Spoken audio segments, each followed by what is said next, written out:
I know it feels like the sky is falling and the Falcons season is over, but I want to start today's show off with a little bit of positivity and a half glass full approach, and then we'll get to all the negativity because there's a lot to be negative about after an 18-10 home loss to the Steelers to open up the season. But I do want to get the pulse of everyone watching just to kind of know where everyone stands. What is your panic level after week 1? Scale it 1 to 10. Are you at a 10, meaning like, yep, the Falcons are going to be the same old Falcons. It's another losing season. Pack it up and go home. Don't waste your time. Or you're at a 1. It's one game. It's week 1. Long season. I'm probably at like a 4, right? I'm definitely on the half leaning towards it's one game, it's week 1, relax. But I would be digging my head in the sand if I acted like there is nothing to be concerned about and everything's hunky-dory and just a couple of minor tweaks have to be made and this will be a well-oiled machine. But I did promise some positivity to open up the show. So I did some research and I went back to 2020 when the NFL expanded to a 17 playoff format, and I found that 15 teams made the playoffs when losing week 1, about 26%. 8 went on to win the division, about 25%. And even 2 teams went on to have the number 1 seed in the AFC or NFC, 25%. So the world is not over. The Falcons are not out of the playoffs just because they lost week 1. They still got, albeit not a great chance, but a chance for sure. But with that, we can look at some overreactions I have seen out there following Atlanta's week 1 loss. Is it an overreaction to say the Falcons should bench Kirk Cousins? Yes, this is an overreaction. They should not be benching Kirk Cousins because of his play. Kirk Cousins was not good yesterday. I'm not going to come up here and act like, you know what, there are some good plays we saw, maybe, but by and large, it was not a good performance. 155 yards, 1 touchdown, 2 interceptions. Certainly that is not the $180 million investment that Falcons fans thought they were going to get on the field. And Arthur Blank, who was, as always, stalking the sideline, thought he was going to get after he signed that check. But the issue I have was Kirk Cousins was a statue out there. And this might feed into some of your ideas of benching Kirk Cousins for Michael Penix, which is, can Cousins move? Period. There were, for starters, 0 play action plays. Kirk Cousins was in the pistol for nearly 100% of the snaps, which he did not run very much at all when he was at Minnesota, if ever. So right off the bat, I was a little thrown off to see Kirk Cousins in a brand new style offense. He is 36 years old. I think you know what you are getting in him, and I don't think the idea of signing a 36-year-old quarterback is we're going to reinvent him. No. We know what Kirk Cousins is. He is an under-center, play-action quarterback who has a really strong arm and can push the ball down the field. So why they are putting him in a brand-new offense similar to what Desmond Ridder did last year is beyond me. But 0 play action, which is a crime. And by the way, the only team in the entire NFL that ran 0 play-action plays yesterday in all of week 1 going into Monday Night Football. But how about this? Falcons were in pistol or shotgun on 96% of their snaps today. Of the 22 snaps out of shotgun, the Falcons had 0 designed runs. Of the 26 snaps out of pistol, the Falcons ran the ball on 81% of their plays. Do you guys want to know why the Falcons didn't score in the second half? This is why. What do you think the Steelers did when they went to half? They had a printout from all their tablets so we're noticing a trend. The Falcons have yet to run a single run play when they're in the pistol. So linebackers, don't worry about stopping the run when they're in pistol. They're not doing it there. When they're in shotgun, expect a run. I mean, it was so easy for Pittsburgh in the second half to make minor adjustments and then completely squash the run and bet Kirk Cousins to beat them through the air, which was not easy to do because Kirk Cousins was a statue. He never left the pocket. He was in the pistol, took the snap, 1 to 3 step drop back, and then threw the ball, and either it was completed, incomplete, or intercepted. Those were the 3 outcomes. So I don't know why Zach Robinson decided we are going to be the most predictable offense in the world this week. Is it because Kirk Cousins simply cannot move? It is a fair question after week 1. Is Cousins healthy? He's coming off an Achilles injury. Happened in October last year. Those take 10 to 12 months. We're around the 10-month mark. I don't think it's out of the realm of possibility that Cousins might not be 100%, might not be 95%. He didn't look 90% yesterday. He simply could not move the pocket. TJ Watt was like foaming at the mouth. There was a dummy in the Falcons' pocket. It was a drill for him. The quarterback was the blue tackle machine he goes up against every single day in practice. Cousins could not step up, could not move out of the pocket, could not avoid pressure.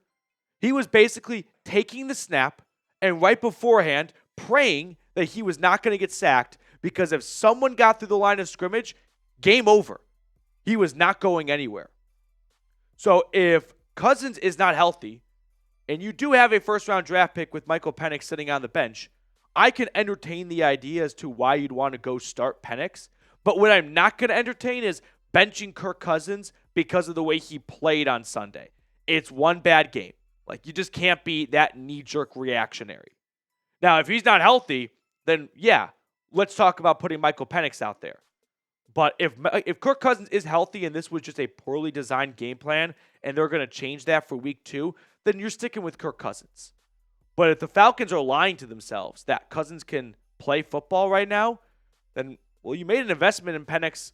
Why not put him out there? You clearly think he's talented. You would not have used the 8th overall pick on him. He's not a developmental project. The guy's 24 years old. He's played a lot of college football. He should be ready to play in the NFL. So that's overreaction number 1. Overreaction number 2. Is it an overreaction not playing in the preseason? Was that a mistake? No, it is not an overreaction to say that not playing in the preseason was a mistake. This was something I preached on the channel, and I was laughed at. So I'm going to have a little bit of, not a victory lap, but an I told you so moment. But first, I do want to give a quick shout out to our sponsor today, which is Game Time. Game Time has a new feature called Game Time Picks that makes getting tickets to see your favorite teams play live even easier. Game Time Picks filters out the fluff to show you only incredible deals on great seats, so you don't have to waste time searching through thousands of tickets. One thing I really like about Game Time is their all-in pricing option. Toggling this feature shows you the total upfront cost with no surprise fees at checkout. Take the guesswork out of buying tickets with Game Time. Download the Game Time app, create an account, and use code CHATSPORTS for $20 off your first purchase. Terms apply, but again, create an account and redeem code CHATSPORTS for $20 off. Download Game Time today. What time is it? Game time. When it comes to the Falcons not playing starters in the preseason and me saying that was a mistake, yeah, I told you so. Like, I'm not running this channel or running this video to be a big I told you so guy, because, I mean, I get stuff wrong all the time. But this was one that I kept repeating, and you guys in the comment section kept telling me I am out of bounds on this one. Craig's not the only one, but he definitely was one that said, I totally understand it, and if you don't really, I don't need to subscribe to this channel. Really? You understand that the Falcons should not have played starters in the preseason? How about this one? You're essentially saying your opinion is of the same value as an NFL head coach. NFL head coaches and Raheem Morris are smarter than me when it comes to football. I'm not arguing that. But no NFL coach and no NFL GM has gone 1,000% on their decisions. Like, go look at the Raiders' draft history. Go look at a lot of teams' draft history. And there are a lot of people that were sitting on their couch that could have told you, don't pick that guy. And they'd be right. Sometimes it's blind luck, right?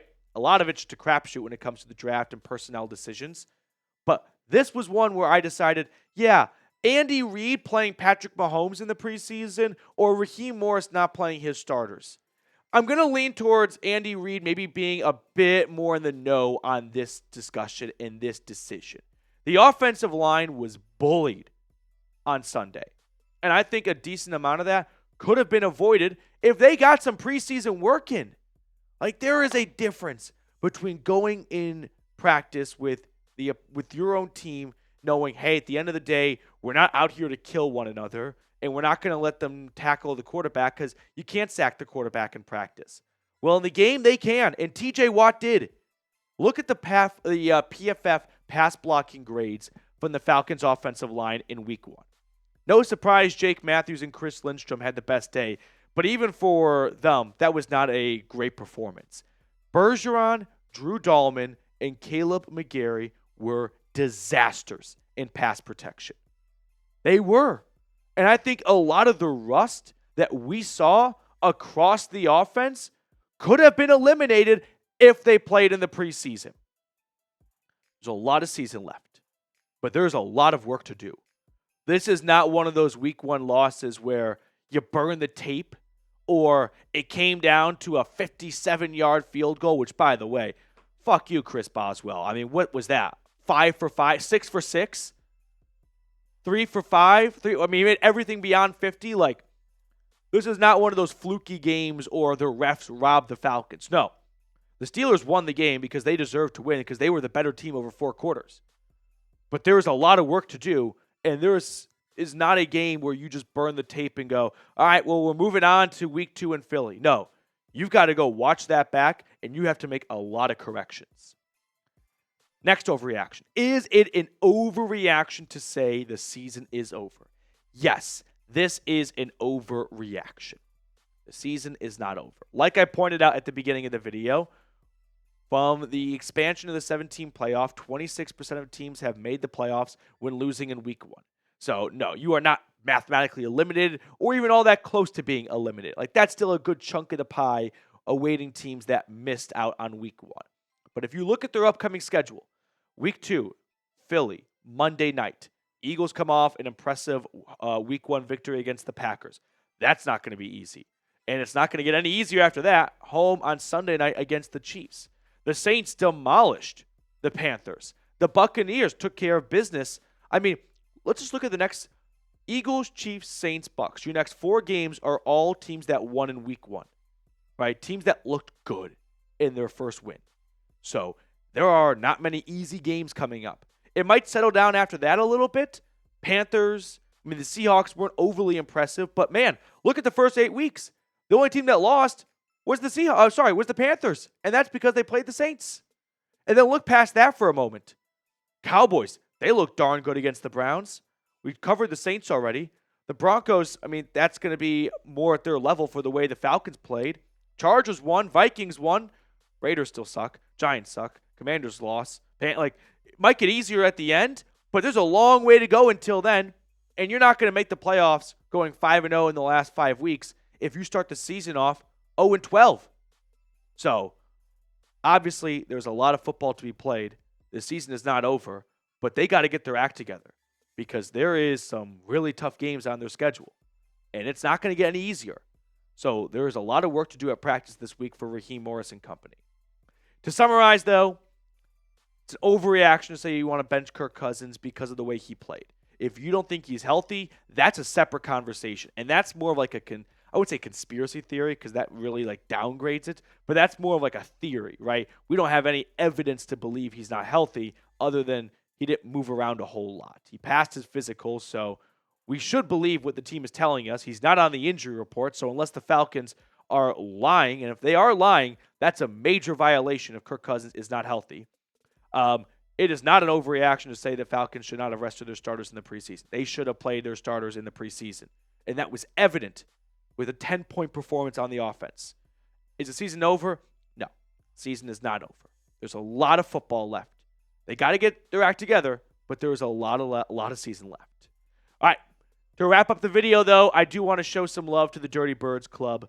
We had a new addition during our watch party on Sunday, Angry Liquid, joining Jose Santana, Ken Ballard, Trey1222, Jason Lindino, Reese Atkins, and Archangel. Thank you guys for being such loyal viewers and supporters of the channel. We'll see you all throughout the week, and then, of course, on Monday night for our next watch party against Reed's Eagles, which will be a lot of fun for him, and hopefully, not fun for him. More fun for us. Fuck the Birds.